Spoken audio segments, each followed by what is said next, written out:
Welcome to chapter 6, The Power of Beliefs. Thank you guys for being so patient. Well, I took the time off for the last few weeks, and I'm excited to get back on track. So, and this chapter is one of my favorites because it's near and dear and close to my heart with the work that I do. And changing your beliefs is something that you absolutely can do.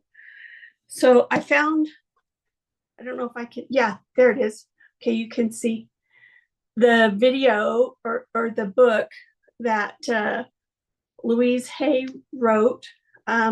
We actually may get to studying this one. I think it's really important.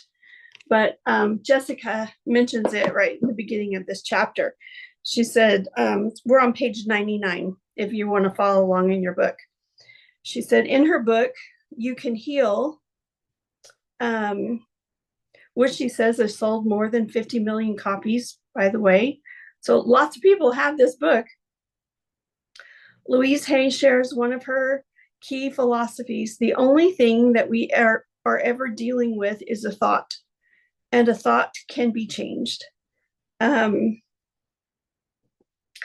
And in my own personal healing journey, in a lot of the things that I've read, I kept hearing the quote over and over, change your thoughts, change your life. And that has been certainly true for me with everything that I've been through and everything that's happened to me. The one thing that has been the most impactful is the idea that I could change my life by changing how I thought about things. So we're going to talk a lot about this today. We're going to see how much beliefs impact how much beliefs impact experience and can limit us or support us in the journey towards body confidence and weight loss. So, and that's one of the beautiful things about tapping, is that it can change your beliefs by targeting emotions and the stress response so that you can take the emotional charge out of negative or triggering experiences. And once you get control of the idea that too many of us believe that we're not good enough, once you can get control over that, you can change your whole life. So, and then it even gets to the point where you can feel in your own self when you say I'm not good enough, that doesn't feel true anymore. It feels like it's a false belief. And so that's what we're aiming for. That's what we're going for. So we're going to talk about all of these things about beliefs, how beliefs affect our experience, how to identify your beliefs, getting clear on your own story, beliefs about genetics and the science of genetics, beliefs around your own weight loss, and your beliefs about others, yourself, your body, and how to tap on a belief. And then we're going to talk about how you can have proof that negative beliefs are false, which I was very intrigued by when I first read this. And it actually is very simple. So the only thing that we're ever dealing with is a thought, and a thought can be changed.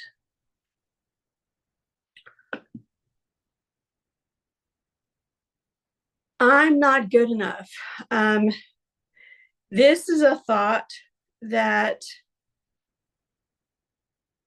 almost all of us have at one time or another. We often will say, I'm not good enough, and because of that, we can't feel happy or experience real pleasure because we don't feel like we deserve it. Believing that you're not good enough, or that you're not beautiful, smart, strong, whatever it is, enough, is like giving yourself a life sentence. It leaves no room for any other possibility. And with that belief in mind, you unconsciously look for evidence to support that belief and take action or refrain from taking action that supports it. So this is called oh my gosh.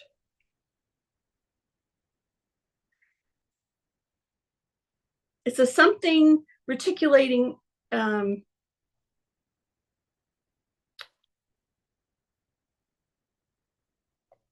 think of it in just a second. But basically, the idea around it is that whatever belief that you have, your brain is programmed to look for evidence of that, because that keeps you safe. And that's your brain's top priority, is to keep you safe. And so if you have a belief, then your brain automatically will go and search for things out there that support that belief, so that you're safe from thinking anything that could potentially harm you.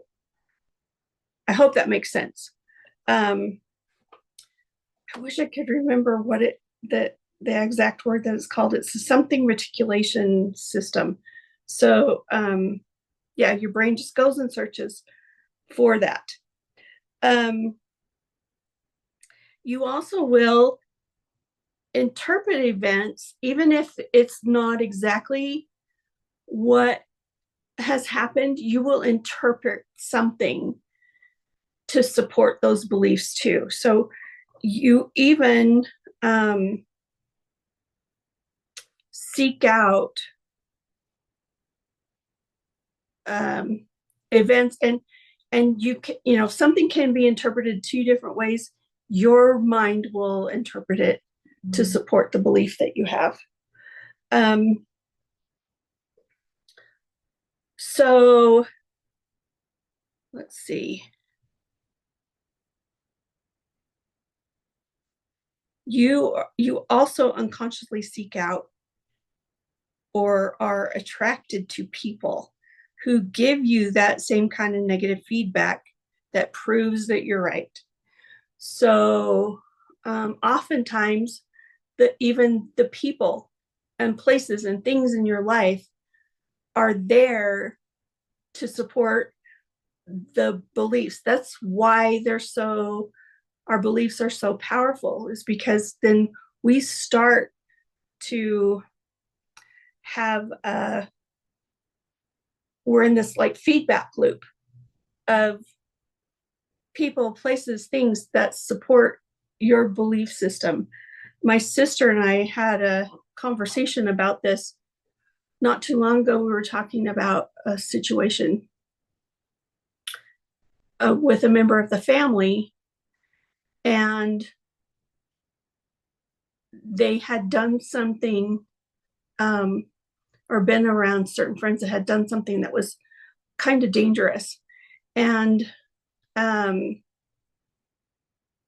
it was funny because as we talked to different family members about this situation, this saying kept coming up over and over and over again: show me your friends and I'll show you your future. So even the people that we have in our lives will reflect back to us exactly what we believe. Show me your friends and I'll show you your future. So and these things seem like kind of trite or maybe overused sayings, but they're not. They're part of they're that way. They're popular because they're true. That's what I was getting at. So when we start tapping on our beliefs that we're not good enough, then we're able to clear the emotions and the stress responses the belief has created. And this doesn't happen overnight. It has to be broken down, all the different events and the people and the things that are supporting the belief system. So this is a good place to use the tapping tree that we learned about at the very beginning, is to work on the beliefs so that we're working on not just one particular thing, but getting down to the root of the problem, taking care of the core problem in the trunk, and then the leaves and the branches in the tree. So she talks about, and this is on page 101, if you're following along. I put 100, that was wrong. How, no, that's right. How beliefs affect your experience. I was a slide behind. So beliefs create your experiences. Is that true or false? And we kind of talked about that it's true. So it's not normal to say mean things to people. If you believe you are not worthy in your own body, you'll gravitate to people who confirm that belief back to you. So it's beliefs are powerful. Okay, I'm going to move my little screen over here so it's not in the way. The key to identifying your beliefs is to question everything. Holding on to negative beliefs is like wearing dark tinted glasses. And we wear them all day, every day. When we're wearing them, everything in our world seems scary and threatening. But when we take them off and put on clear glasses, which in this case means creating positive beliefs, the world around us seems brighter. And suddenly we feel hopeful and able to naturally seek out experiences that make us feel good. So a lot of as much as the pain as negative beliefs can cause, we're not always taught to evaluate them. A lot of times we're taught to, you can't change your feelings. You don't have the ability to handle your emotions. We're not taught how to do that in our society for whatever reason. Whether we're adopting these beliefs from our immediate environment or if they were passed down to us from our parents, they often appear disguised as facts. And so we have to really understand the difference between what's a belief and what is a fact.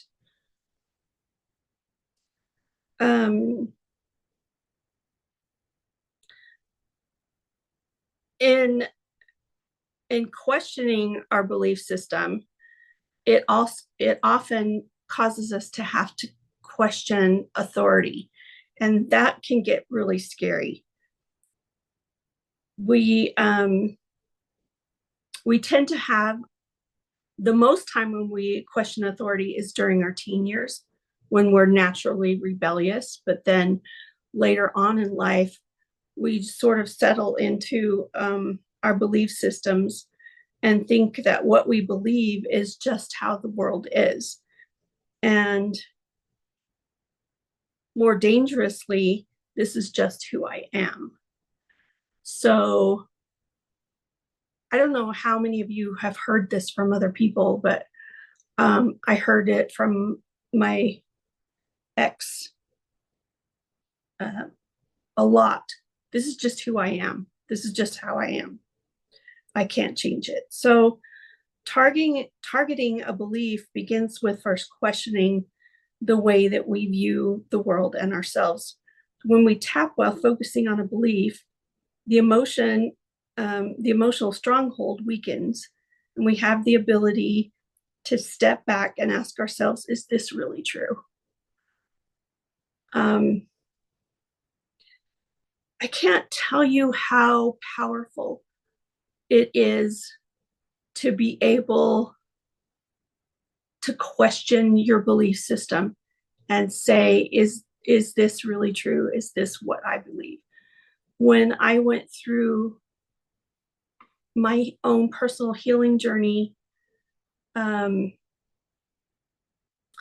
trying to, there's a movie called The Runaway Bride, and she would get engaged and go to get married, and then she would run away and not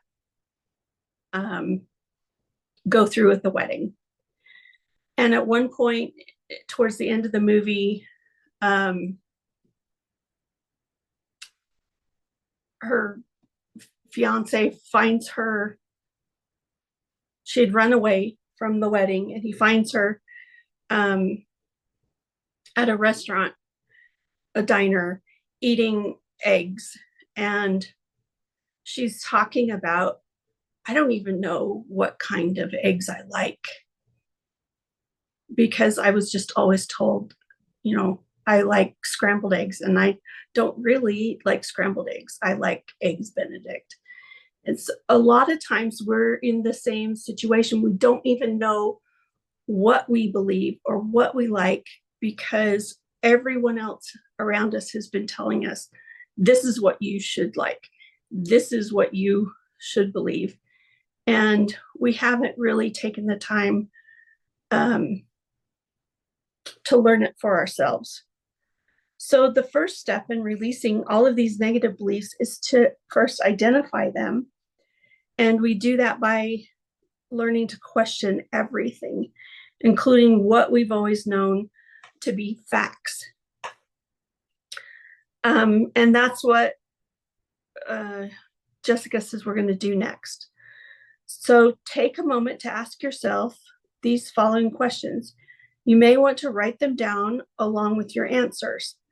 I hope you guys all got a journal and that you're starting to use that, because I think that's going to really help you release a lot of things when you can write them down. I started mine, and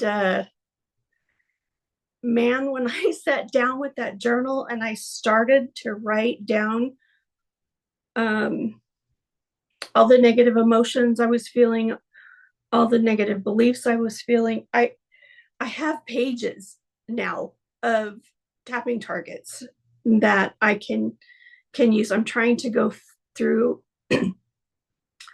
at least a page of them every day, but it's like my brain just did a brain dump all over the pages, and I have a ton of targets. So here's the questions. What negative feedback have I been replaying from others to support my limiting beliefs? What did I learn that I'm not? When did I learn that I'm not good, pretty, smart, whatever it is, enough? When did I learn that? And then what events have I used as proof to support my negative beliefs? So how are we using the people, places, and things around us to support those belief systems that we have?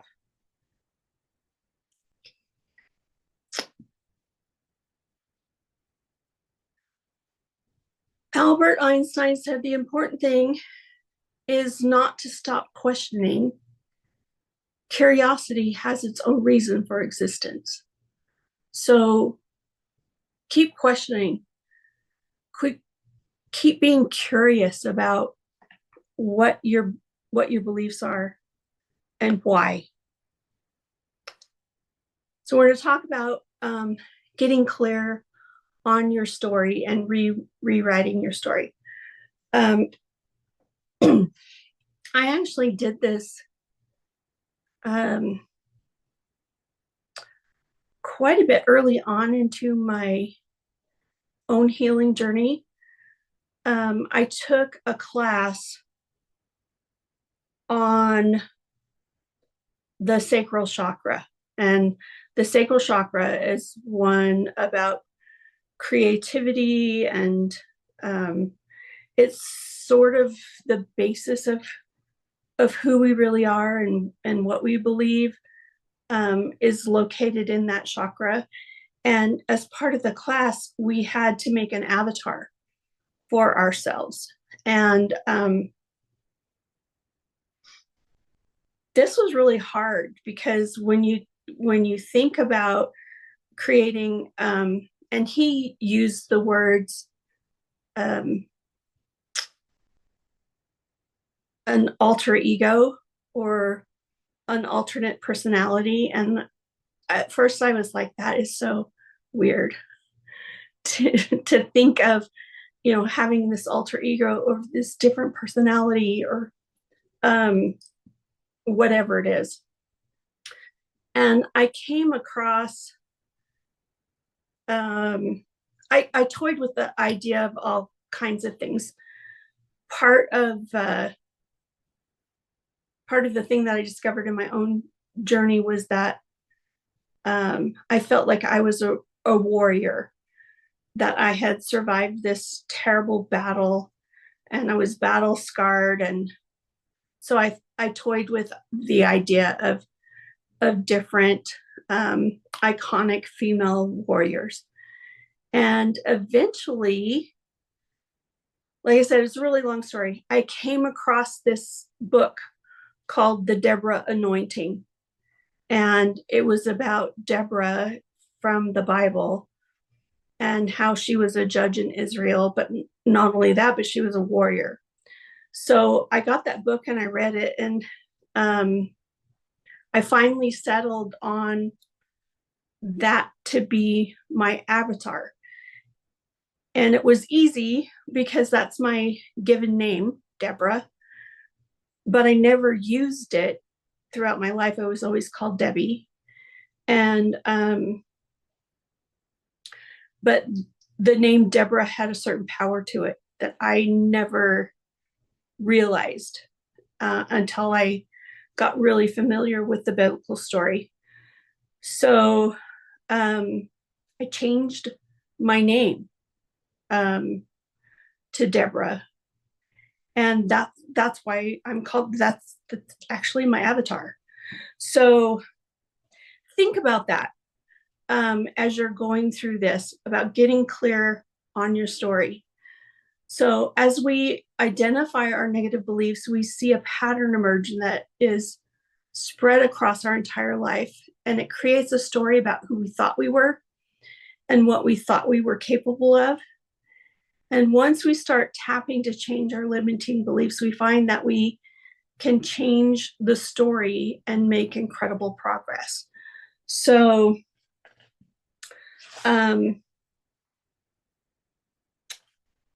on page 104, it talks about discovering your story. So this first part of the exercise involves writing and then tapping.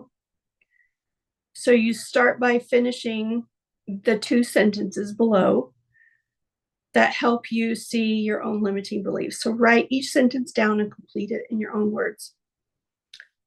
I can't lose weight or be thin because, but I want to lose weight. I want to lose weight, but, and then write down what your limiting beliefs are. That's what the but is. When you put a but in the story, you're making an excuse for, or trying to justify something. So write down these beliefs. What, I can't lose weight or be thin because, I want to lose weight, but, write them down by finishing the sentences. And then these are your tapping targets. When you pinpoint a belief, say it out loud and ask yourself, on a scale of 0 to 10, how true does this feel? If it feels like a simple fact, it would be a 10. Then begin tapping while telling your story. I hope you got that part. If it feels like a fact, it's probably a 10. So pay attention to that. Be real sensitive to how you look at that. A helpful setup statement may be, even though I believe, stating your belief, I accept myself and how I feel. And I am open to a new way of thinking. I love this because when we are going through this process of figuring out our beliefs, we want to be open to a new way of thinking. So be sure and add that when you're doing this exercise. We're going to explore limiting beliefs within the story throughout this chapter, and then learn to tap on them. So here are different places that we have limiting beliefs. Your genetics, your weight loss, our beliefs about others, our beliefs about ourselves, our beliefs about our body. And then we're going to learn to tap on a belief and then the real proof of the negative beliefs. So beliefs about your genetics. Many of us who come from families where weight issues are common also point to genetics as a cause for our struggle. We say things like, this is just who I am. We also blame the genetics when we're tired of blaming ourselves and feeling exhausted by our lack of success. So the idea is that we are a victim of our genetics, and that strips us of our power to be able to change. Blaming the body is like blaming a car that doesn't work well. I need to find this in the page. Let's see. Oh yeah, it's in the second paragraph from the bottom, or the first paragraph from the bottom on page 105. Blaming the body is like blaming the car that won't run, when in fact we never bothered to give it the proper fuel and loving maintenance. The truth is that we don't need to blame anyone or anything for our weight issues. The key is to replace blame with curiosity. So if we're blaming ourselves or blaming our genetics or blaming our others, that doesn't mean that's necessarily wrong, but we want to flip the script, change the focus, and move it out of blame and into curiosity. So get curious about what it is that you believe. And then we can move on in a more positive way, if that makes sense. So genetics loads the gun, but environment pulls the trigger. And in this next part, we're going to talk about the science of genetics. And I don't know if you've ever heard of Dr. Bruce Lipton. If you haven't, look him up on YouTube and Google his name and his information. I met him because I got, I think I've explained this before, but I promised God I would do whatever he wanted me to do so that I could feel better. And I promised him I'd do whatever it took, no matter how weird I thought it was. And I fell into this group of energy healers. And I call them a group because they all work together.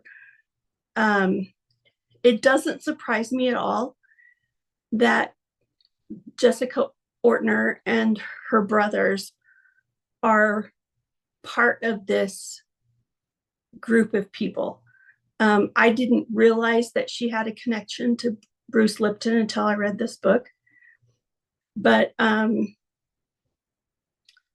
1967, well before any of us knew anything about the study of stem cells, he was doing stem cell research while also earning his PhD in developmental cell biology. And his work shows us that genes don't predict health, success, happiness, or weight.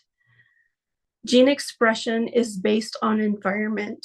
Environment extends beyond particles and molecules and includes beliefs and emotions. Once I understood the principle of epigenetics, which is what this is, that we could actually change our gene expression and rewrite or reprogram ourselves to behave differently. It was life-changing for me. So if you're interested in this at all, I encourage you to do a little bit of a deeper dive into Bruce Lipton and what he has done. Jessica explains in this book that she was in the process of making her movie, The Tapping Solutions, with her and her brothers. And she talks about going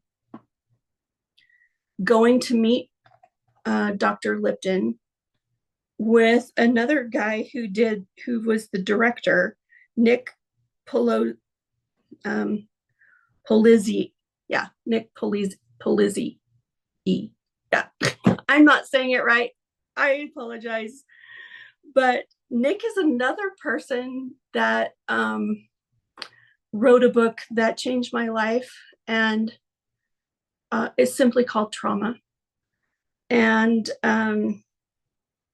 so like all of these people were connected, and I discovered them one by one. And now that I'm going back through this and seeing how profound a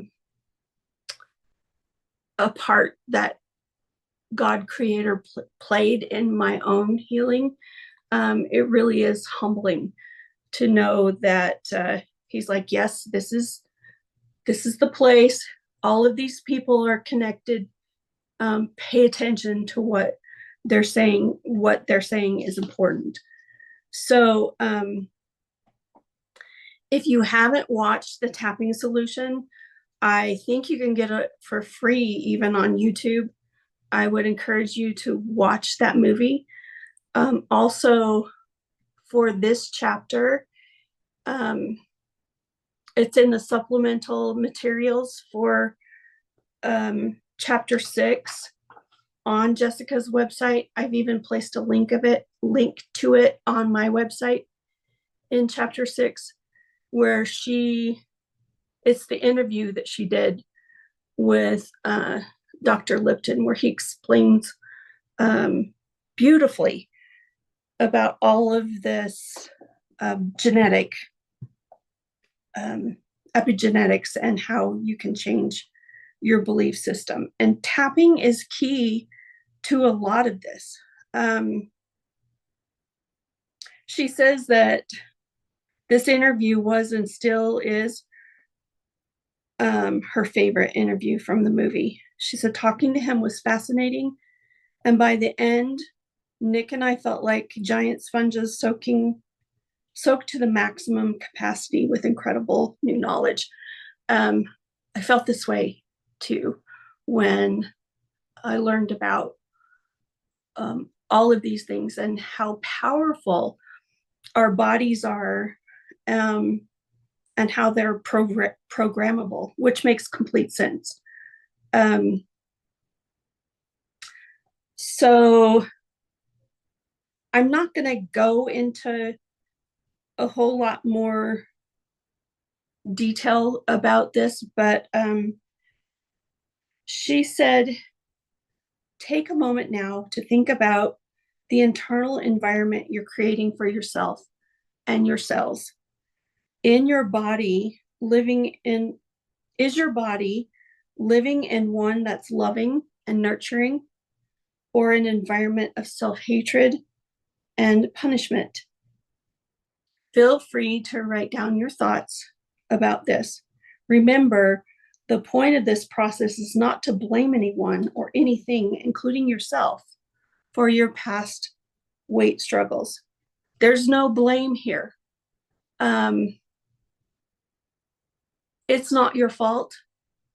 It's not someone else's fault. It's just been the environment you've been living in.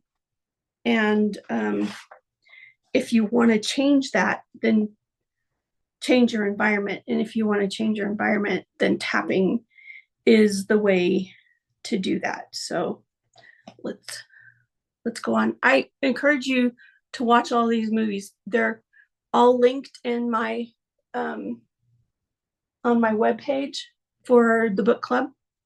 And yeah, go there. You'll find everything that you need at DeborahLDahl.com, and then just scroll down to where you see the book club, and then click on that, and then click on the tapping solutions. It's all right there. So let's talk about beliefs about weight loss. If you have a belief that it's hard to lose weight, you will continue to make it hard.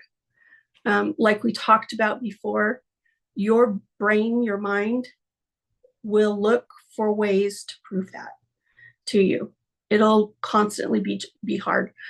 I want to put something in here that I learned from a different place that really stuck with me. And it's gonna sound a little bit critical, and it's not meant to be that, but it's just, it puts a point on the end of this idea that if we believe something is hard, we're gonna find ways to make it hard. And so here's what I learned: to not call it weight loss, but call it weight release. Because if you are telling people, I'm trying to lose weight, guess what? They're gonna help you find it. And that really hit me, because I actually saw that happen in my own life. When I tried to lose weight in the past, and I would tell people, I'm trying to lose weight, they actually will help you find it. They'll sabotage you. They'll bring you cupcakes. They'll encourage you to go out to dinner in places that you don't necessarily want to go. They'll do all of these different things to help you find the weight that you lost. So be careful about using the words weight loss around the people that you know, because if you say that, chances are really good they're going to try to help you find it, and know that that's true. But if you believe that losing weight can be a pleasure and something that you enjoy, you will more easily adapt to new behaviors that support that belief. So let's talk about our beliefs about weight loss and tap on it now. So on page 109,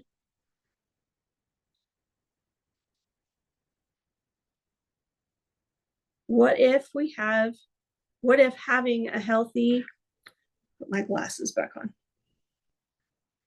What if having a healthy and strong body could be fun and pleasurable? Does the idea of this make you scoff, or roll your eyes? Does it make you feel anxious or angry or frustrated? Write down any emotional reactions you have, whether it's resistance, self-blame, curiosity, excitement, or some other emotion.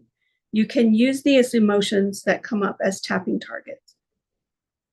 But you can also look to tap directly on your beliefs. To discover what your beliefs are, ask yourself the following questions and write down your answers.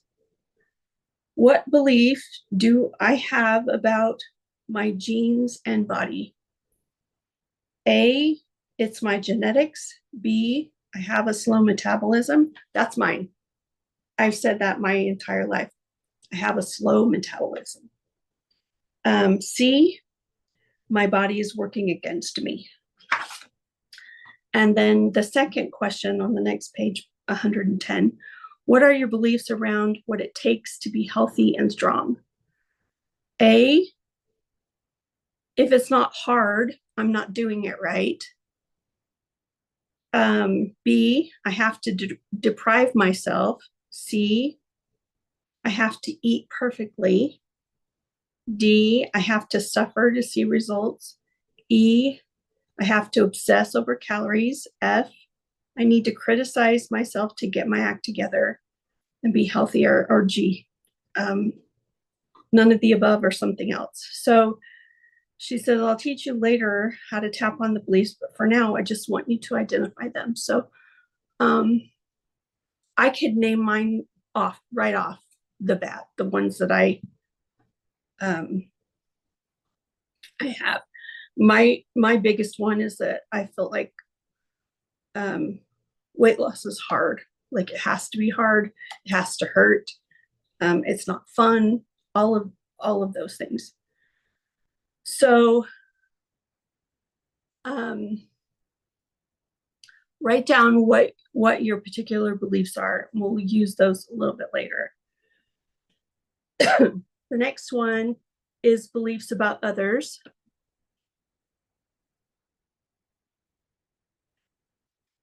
This one was kind of it caught me by surprise a little bit. I don't necessarily consider myself a very judgy person, but once I started to sitting around and looking at it and paying attention and becoming aware of my thoughts and the things that I say, yeah, it was a little bit stingy. You know, I felt a little prick in my conscience. The judgments we make about others, especially other women, often seem like our dirty little secret. Whether we voice them out loud to a few friends or keep them to ourselves, our judgments feel bitter and shameful, but also completely true. It's not that we want to feel this way, we tell ourselves. It's that we can't help it, because it forms logical conclusions based on years of experience. So when we take a deeper dive, we see that our judgments are a reflection of our own beliefs that contribute to self-sabotage. I remember rolling my eyes years ago whenever I saw a physically fit woman running. I didn't understand why you would run unless something was chasing you. I thought that was funny because I felt the same way. I judged physically fit women as vain. The truth was that I was annoyed that I wasn't born with the love to work out. And I wasn't either. Like, exercise was not my thing. I did find exercise that does work for me, and I could talk about that later, but we all have something that we can do that counts as exercise and that we also enjoy. So just keep that in mind. You can find pleasure in exercise.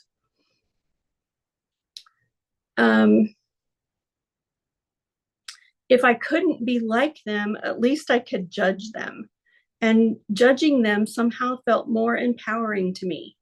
I finally realized my judgments were a painful reflection of the limiting beliefs I had about myself. And I created a block to my own success. Yikes. This is hard, ladies. It's really hard when you have to face your own challenges, your own belief systems, and really come face to face with what has been true about you in the past and what you need to change. Those are difficult, but I have to say kudos to everyone, to all of us, for having the courage to look at this honestly.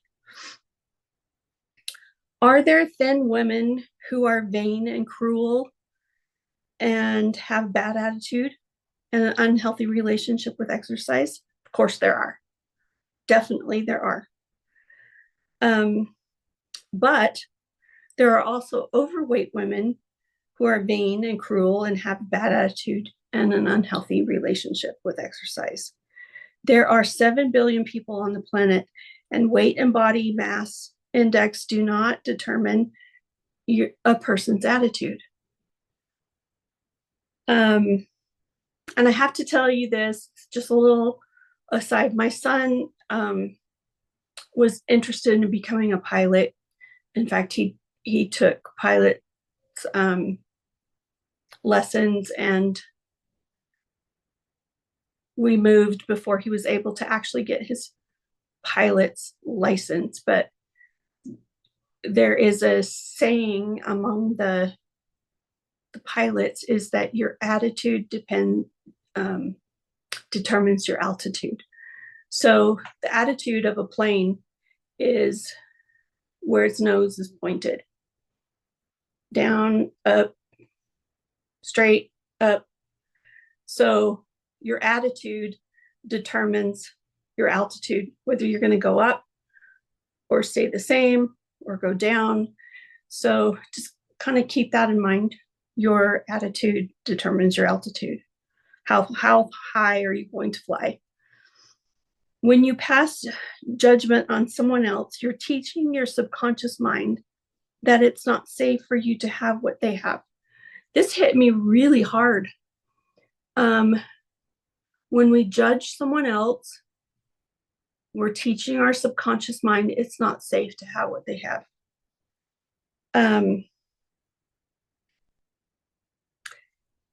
Because then you might be judged in the same way that you're judging them. Like I told you, like a lot of these are kind of ouchy. They hurt a little. So when you look at someone's Facebook picture and pass judgment on how easy life must be for them, you're telling yourself that it's not safe for your life to be easy, or else you may be judged.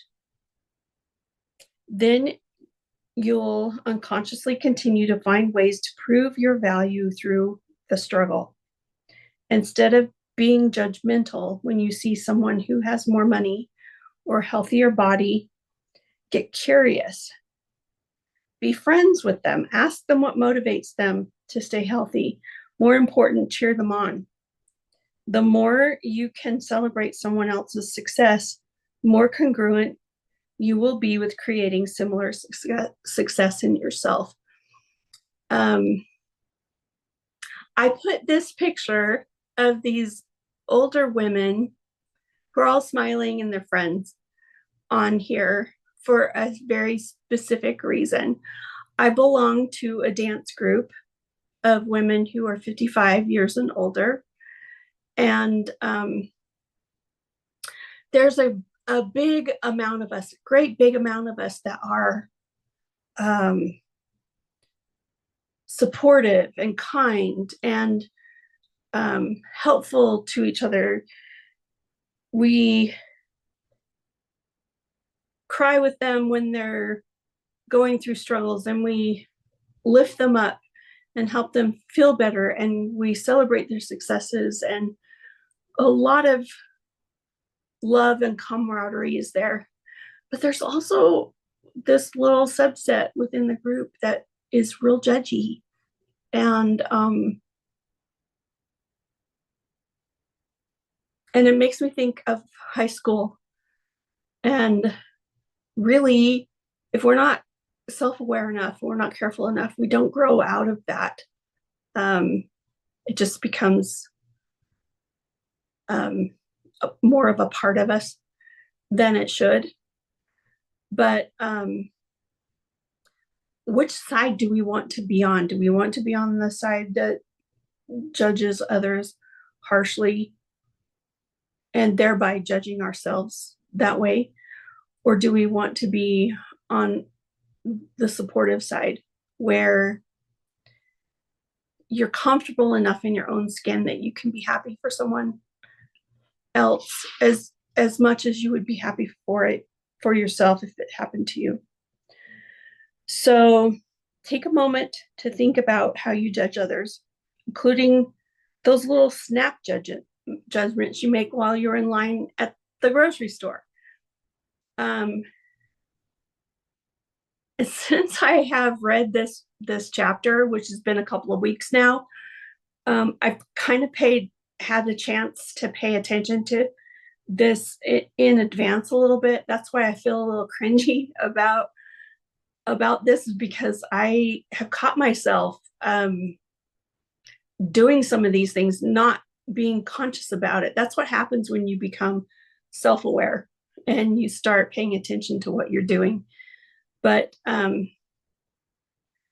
have looked at, I saw a woman standing in front of me in Target, and she was in leggings, like her yoga pants and workout clothes and this little bra thing. And her body was nice, but I was like, I would never wear that out grocery shopping. That's terrible. Why would you wear that? And it's none of my business why she would wear it. She looked good in it. Who cares? Obviously I did for some reason. So do you criticize other people more often than you praise them? Do you tend to make big assumptions about who they are based on how they look or on little things they say or do? Yikes, yikes, yikes. So on page 112, there's a little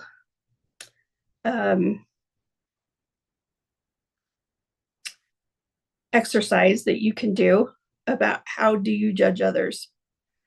And then what your subconscious mind hears in the judgment. So if the judgment is, she's so beautiful, she must be vain, your subconscious hears, I can never feel beautiful, or people will think I'm vain. It's not safe to feel beautiful. The judgment, she might be thin, but at least I'm nice. What your subconscious hears is either I need to be thin or nice, and I can't be both. The judgment, skinny bitch, what your subconscious hears is if I'm skinny, I will be looked at as a bitch and it's not safe to be skinny.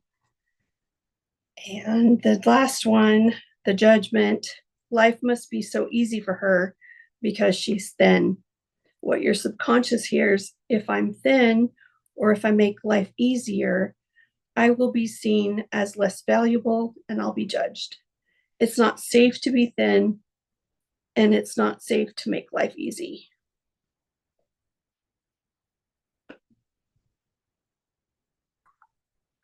Nothing splendid has ever been achieved except by those who dared to believe that something inside of them was superior to circumstances. Wow. Nothing splendid has ever been achieved except by those who dared to believe something inside of them was superior to their circumstances. That's how we get above this, is that something inside of us needs to believe that we deserve better, that our lives need to be better than our circumstances. Beliefs about ourselves. When we begin looking at how we judge ourselves, we often are shocked at the beliefs we've carried around. Our beliefs about ourselves sometimes leak out at random moments when we fall into old language patterns. What do you say to yourself when you make a big mistake? This one hit me really hard. Not as much now, but I used to be so, what is the word? Self-deprecating. I get a lot of compliments over things that I can make. It's just part of my DNA, who I am. People are like, oh, you're so talented. You have the ability to do, this or that. And oh, I wish I had as many talents as you do. And it felt uncomfortable to receive these compliments. Sometimes the compliments weren't real, they were backhanded. And I could sense, you can sense when someone is judging you who's coming from a place of envy and not necessarily complimentary. And so I used to say to myself and to them, I really only have one talent.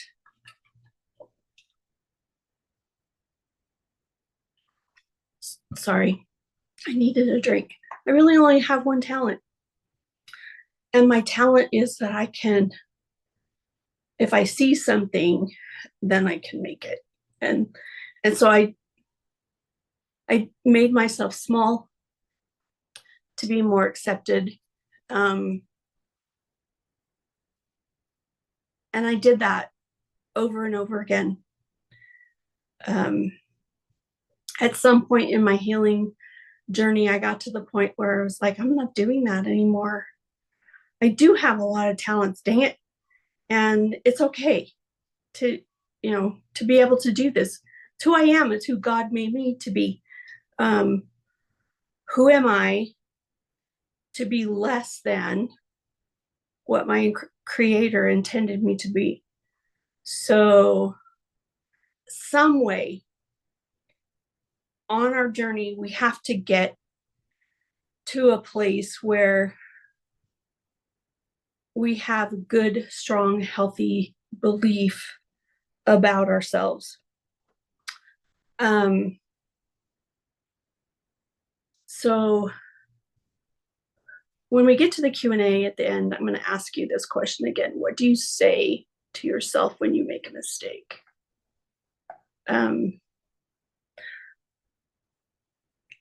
Mine was, oh, I'm so stupid. Or that was so stupid. I don't do that necessarily anymore, but I occasionally I feel myself being pulled back into some of these old patterns, and it comes out sideways, and I'm thinking, why did I say that? I loved what Jessica said in here.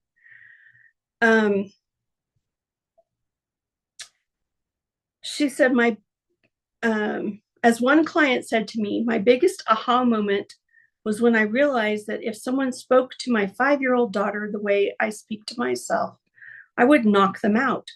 So why am I speaking to myself like this? And then she said, one day I was filming a video with a friend. As she was struggling to set up a light, she muttered, I'm so stupid, without thinking, I yelled at her, "Hey, don't talk about my friend like that." And she said we both looked at each other and burst out laughing as she pointed to me and said, "Good catch." We need to do our best to catch ourselves in these moments. And yeah, don't, you wouldn't let other people say to you or to someone else the things that you say to yourself. So we need to become our own best friend and be all right with ourselves, even if we make a mistake, even if something doesn't turn out like we want it to. And I find that I have passed this down to my daughters too, because I hear them say things when I find that them when they say things to each other that when they make a mistake or when they showed me something that they did or made, they'll say, but it has this flaw and that flaw and that flaw and this flaw, and it didn't turn out right. I just look at them now when they say that to me and I'm like, okay, you know what? I would have never noticed it if you hadn't pointed it out to me. So yeah, it's perfect the way it is. And you're perfect the way you are. So just, you know, we need to put a stop to that with ourselves and with each other. All right. The next one is research the impact of words. Cognitive neuroscience scientist Sarah, and I'm not even going to say her last name, discovered a link between expectation and performance. There were two groups of students. Group one had positive words said to them before a test, like they're smart, they're intelligent, they're clever. And group two had negative words said to them, like stupid and ignorant. And you can guess which group did better on the exam. Let's see.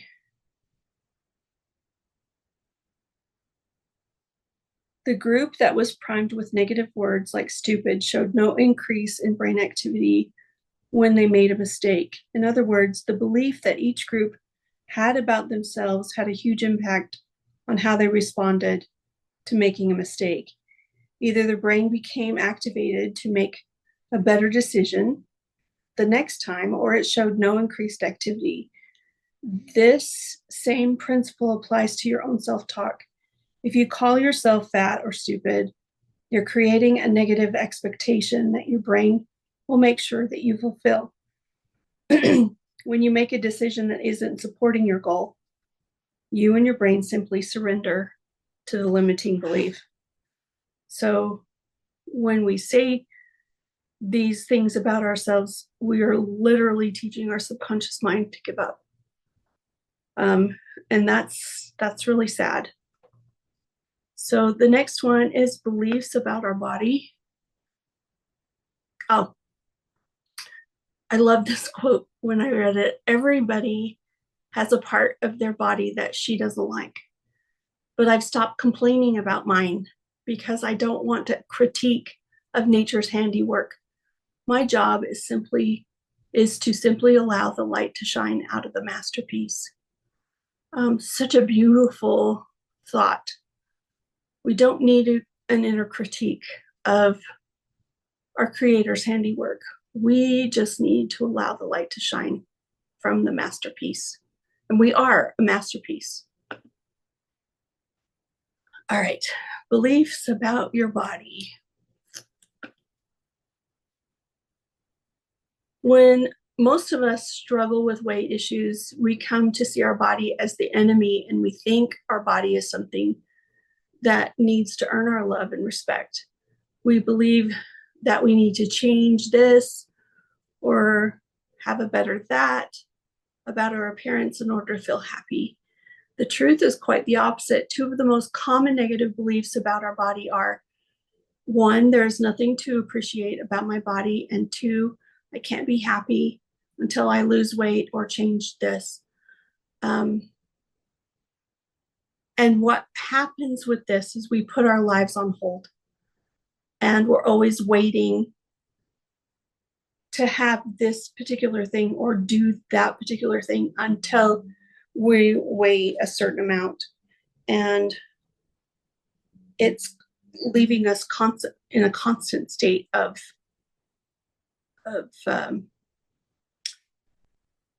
being stuck. So what we need to do is stop putting our lives on hold and take a moment now to think about how your body beliefs may be affecting your life and what it's keeping you from doing, what's holding you back, not just in your body confidence and your weight loss journey, but in preventing you from truly living and enjoying your life. The first step is to tap on the beliefs, and then once you can say that old belief without feeling triggered, you can incorporate the powerful, positive affirmations. So then the last one, and on page 118, there's a tapping script to be sure and look at that and do that on tapping on the beliefs that there's something that's holding you back from living your best life. So yeah, there we go. I'm not going to take the time to tap on it right now. That's your homework. You can go do that. Jessica said, don't judge or fear those painful feelings. They're simply a signal that you have veered away from your truth. And this is the best part of this whole chapter, that you have proof that something you're saying to yourself is a negative belief and it's false. And this is what it is. So simple. But when I read it, it was startling. If our negative beliefs and feelings were congruent with who we really are, we would be satisfied. We'd be okay with it. Instead, the negative belief we have about ourselves, our body, and our world feel incredibly painful. And that's because they don't feel right. They're jarring to our soul because they go against our own truth. That's so powerful. So you can have absolute proof that a negative belief is false by how it makes you feel. If it makes you feel painful, then you know that it's not right and that we have said something or done something that goes against what we truly believe about ourselves. So great. All right, that ends this chapter. Be sure to turn to page 122 and tap on letting go of limiting beliefs and creating empowering ones. That's your homework too. And I'm going to now stop the video